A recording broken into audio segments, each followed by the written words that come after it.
Olá, muito boa noite a você. Eu sou Adalberto Piotti. Seja bem-vindo ao Cenário Econômico pela TV Brasil, com emissoras públicas de todo o país, diretamente dos estúdios da B3, no centro da cidade de São Paulo.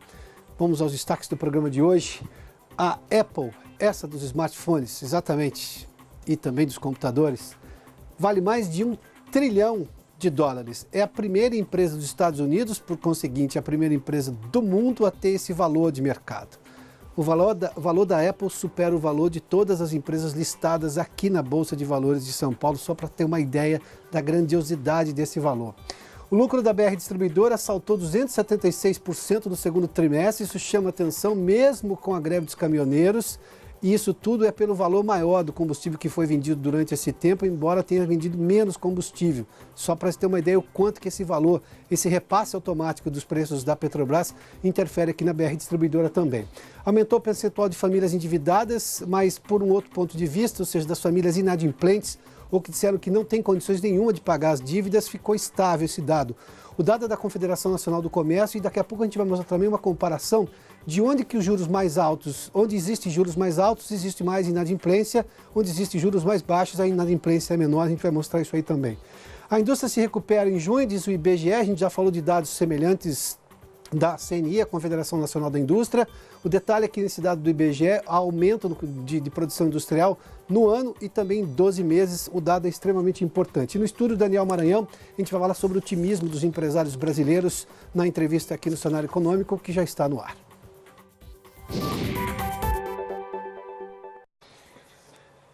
O IBGE divulgou hoje os resultados de produção industrial no mês de junho, que teve crescimento, diga-se de passagem. Aliás, é importante se a gente olhar para outros dados, não somente o mês de junho. Porque o mês de junho teve uma característica importante.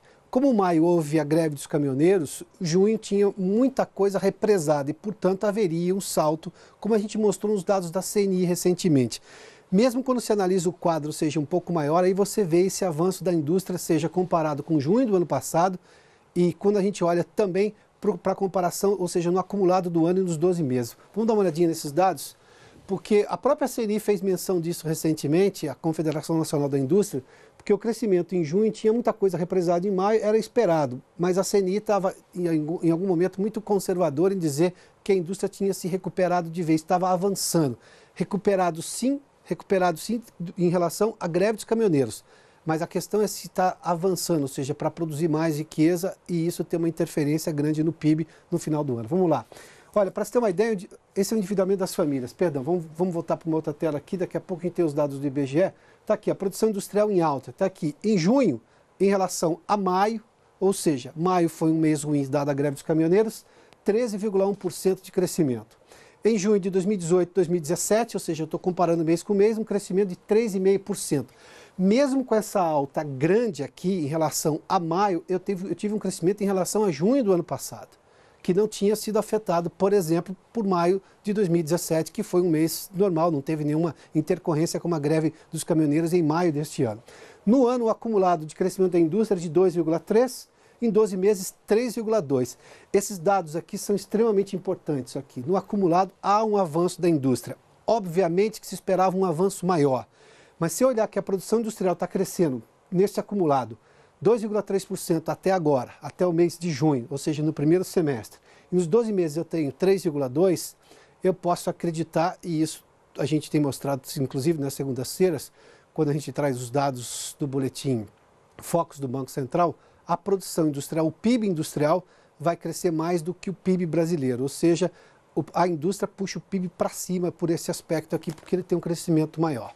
Vamos seguir aqui para a gente dar uma olhadinha. Os destaques são as indústrias de automotores, 47,1% de crescimento, o que estava represado na indústria automotiva, a gente falou disso à época. Alimentos também, 19,4%, bebidas, 33,6%. Aqui tem um incremento de Copa do Mundo importante, bebidas em Copa do Mundo, alimentos também. E máquinas, esse dado é importante porque quando alguém compra a máquina, está comprando para produzir outras coisas, ou seja, está investindo. E investimento indica uma confiança no futuro da economia, esse dado é bastante importante. Bom, vamos lá. A BR Distribuidora divulgou o lucro do segundo trimestre e as ações da empresa terminaram em alta hoje aqui na B3. Pelo menos estava em alta até o final, a gente vai conferir o número daqui a pouquinho. Detalhe que os preços mais altos foram o que puxaram o desempenho financeiro da empresa. ou seja, os preços mais altos dos combustíveis, porque a Petrobras não teve em nenhum momento afetado a sua política de preços, mesmo com a greve dos caminhoneiros, porque o governo repassa a diferença eventualmente, quando dado aquele desconto no diesel, a diferença é paga pelo governo. Ou seja, esse valor mais alto da política de preços garantiu esse desempenho extremamente positivo das ações da BR Distribuidora, na verdade do lucro no segundo trimestre, que interferiram também nas ações. Mas o Marcelo Castilho está conosco no Rio de Janeiro e tem informações sobre este balanço de hoje da BR Distribuidora. Marcelo, boa noite. Boa noite, Piotr. Boa noite a todos. Exatamente, esse lucro líquido registrou um crescimento de 275,7% nesse segundo trimestre na comparação anual, chegando a R$ 263 milhões e meio, a uma expansão de 2 dígitos da receita líquida, acima de 20%. Isso tudo amparada nos preços mais altos. O EBITDA, ajustado, que é o resultado operacional medido pelo lucro, antes juros, impostos, depreciação e amortização, somou 508 milhões, alta de 5,6% na comparação anual, mesmo enfrentando impactos gerados pela greve dos caminhoneiros. A gente sempre fala da greve dos caminhoneiros e tem ideia de quanto ela atrapalhou. Essa margem EBITDA ajustada em porcentagem da receita líquida caiu para 2,2%, antes 2,5% do mesmo período do ano anterior. Isso porque, de acordo com a empresa, o efeito da greve ficou resumido aos ajustes nos estoques de diesel, gerando uma perda de aproximadamente R$ 200 milhões, o que corresponde a uma redução de cerca de R$ 20 por metro cúbico na margem ajustada do segundo trimestre, segundo a empresa. A receita líquida no período de abril a junho subiu 21,2%, atingindo 23 bilhões e 600 milhões de reais. Isso apesar da queda de 4,2% no volume de vendas, o que significa cerca de 10 milhões de metros cúbicos. A empresa reafirmou que segue a estratégia de manutenção da rentabilidade, atingindo a margem bruta de R$ 131 por metro cúbico, com acréscimo de 7,6% em relação ao segundo trimestre de 2017. O resultado financeiro foi deficitário em 269 milhões, ante o resultado positivo de 88 milhões nesse mesmo período de 2017. A distribuidora de combustíveis da Petrobras abriu o capital no final do ano passado, no qual a estatal abriu mão de quase 30% de sua participação na empresa. Piotr.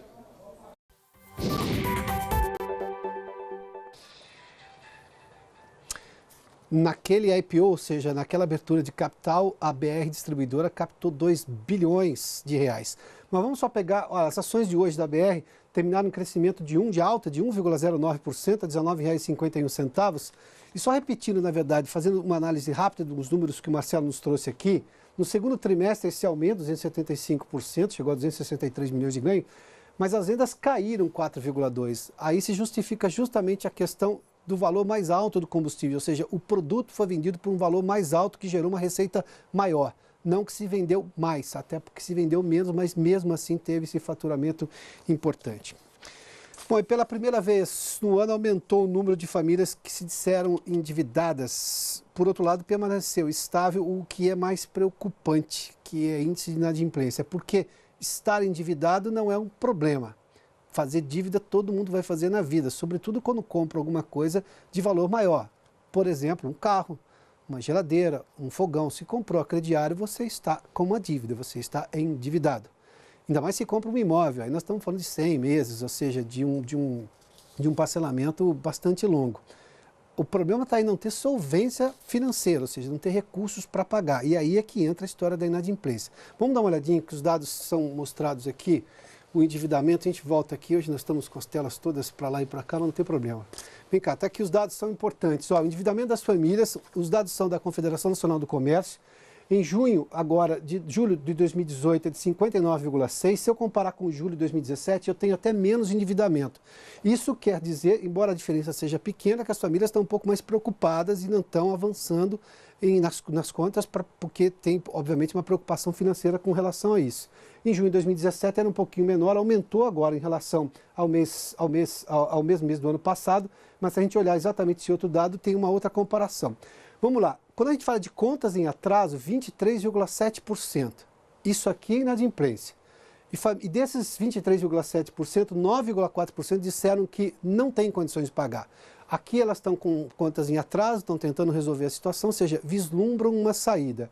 Quando as pessoas dizem que estão sem condição de pagar, aí é uma inadimplência que vai durar por sabe-se lá quanto tempo, que a família está dizendo que não tem condições realmente de sanar essa dívida. Esse dado é preocupante.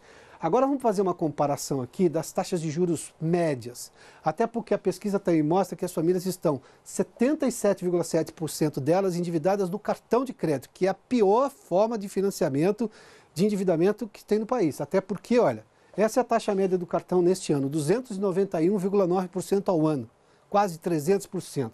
Os carnês, 13,9%, ou seja, isso é compra objetiva, normalmente a pessoa vai lá e faz um carnê numa loja.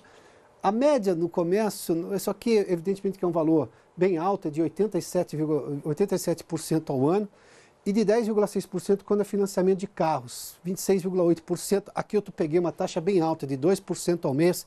Se você tiver uma condição melhor com o gerente do banco, ou mesmo na loja, você consegue taxas de 1,1%, 1,6%, 1,8%, e eu peguei 2% só para fazer um exemplo. Mas isso demonstra claramente que nos outros estudos que a gente mostra, e essa comparação é importante, quando a taxa é maior, o endividamento também é maior. E normalmente a inadimplência também é maior. Ou seja, o valor da taxa de juros impacta sim no tanto de inadimplência das pessoas.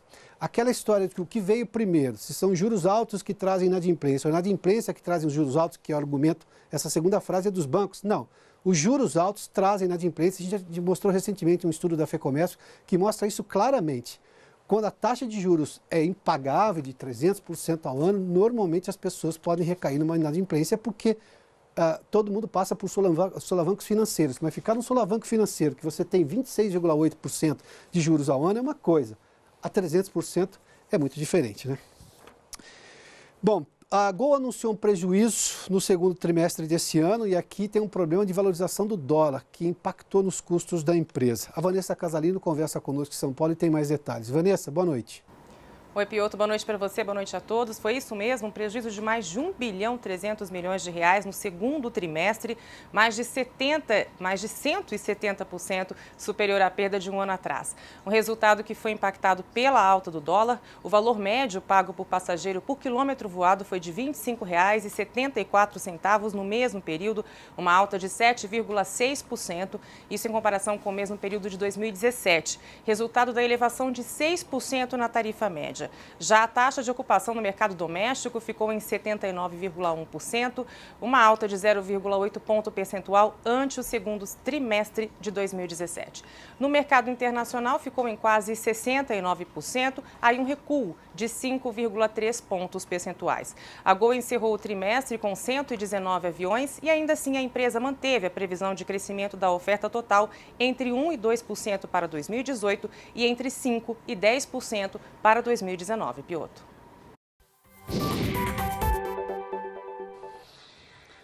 Muito obrigado, Vanessa. Vamos dar uma olhadinha nesses números da Gol. As ações hoje caíram, o trimestre foi ruim, 0,73% de queda. Vamos pegar os dados também para analisar o porquê que as ações da Gol tiveram esse problema. Aliás, a receita da empresa teve um problema. O valor do dólar mais alto impacta em muito o custo das empresas aéreas. Porque o valor cobrado por quilômetro voado de passageiro subiu para R$ 25,74, uma alta de 7,6%.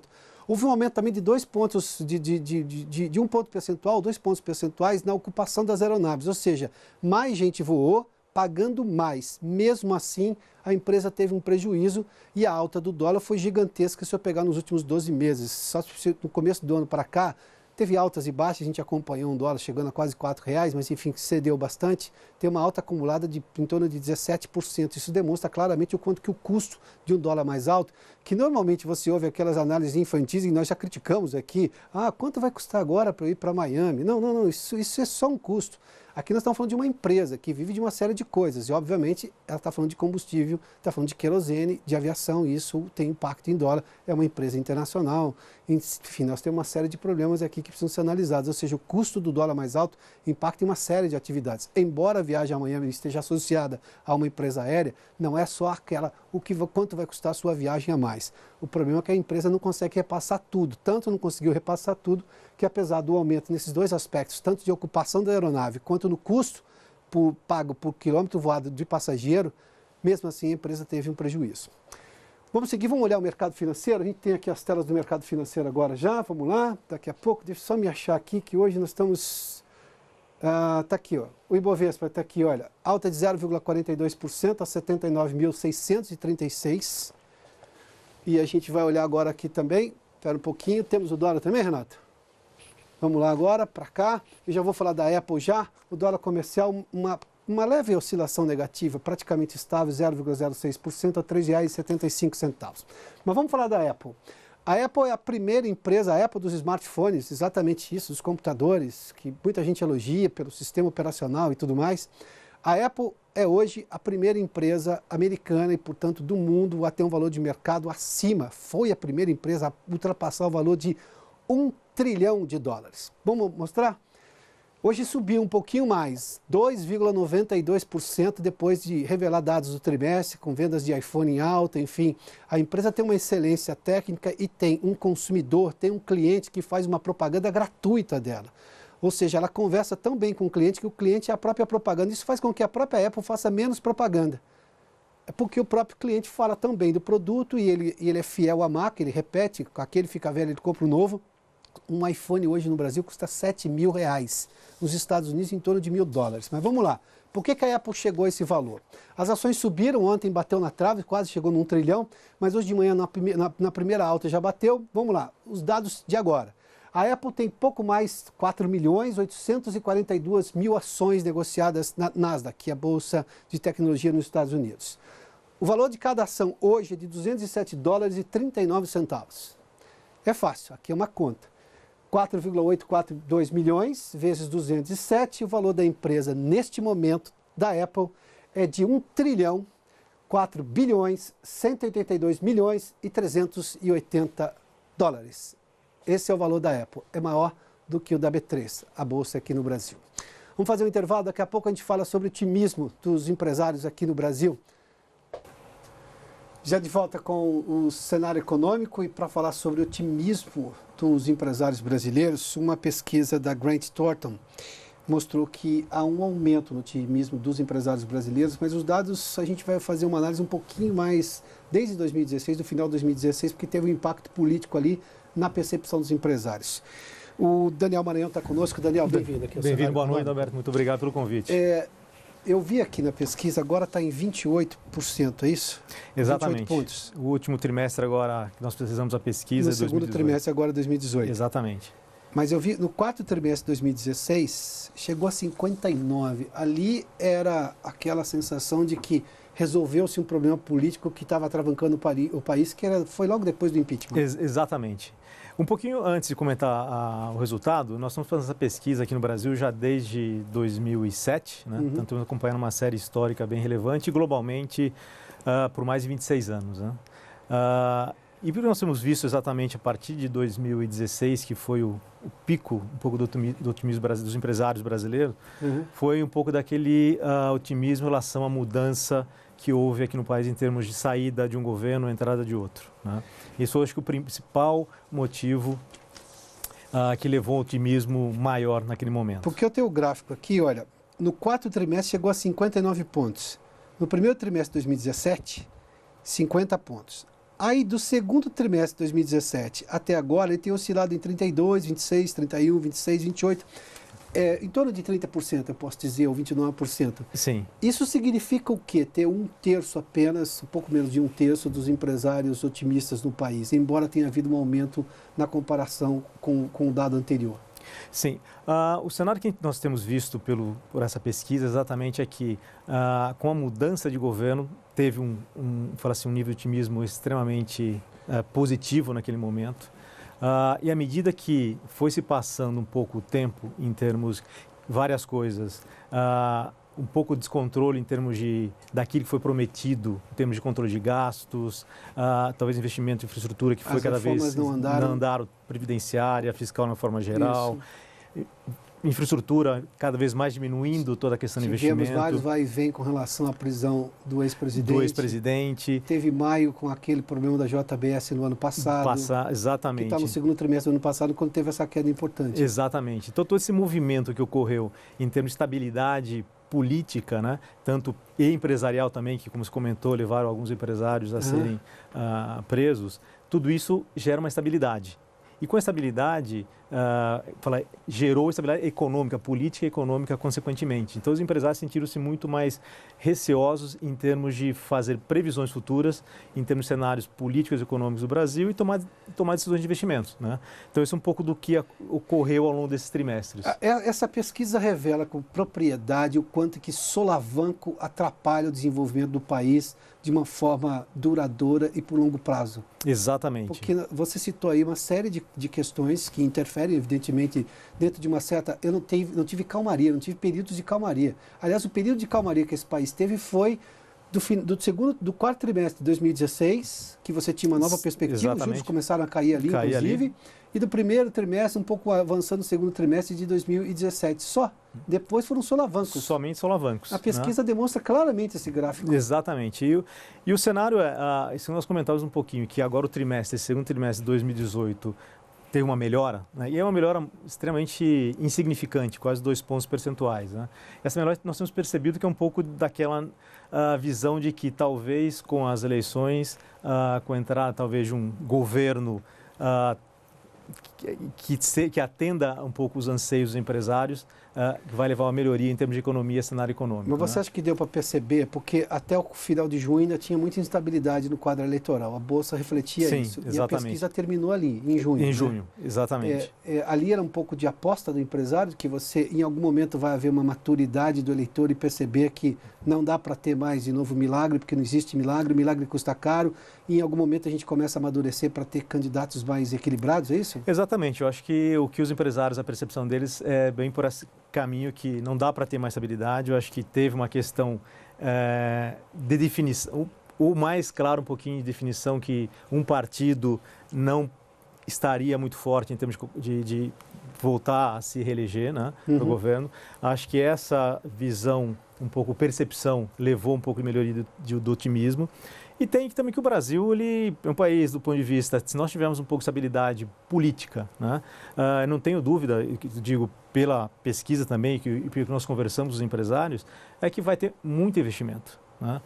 Eu diria que no Brasil existe, do ponto de vista, muito dinheiro está líquido, do ponto de Brasil e no mundo, porém as empresas, os empresários estão segurando, retraindo os investimentos, meramente uma questão de estabilidade política, o que vai acontecer nas eleições, quem vai ser o candidato eleito e, dependendo do candidato, vai atender um pouco mais os anseios dos empresários. Daniel, eu ouvi duas coisas com muita profusão nos últimos tempos de empresários, tanto brasileiros quanto estrangeiros que atuam aqui. Sim.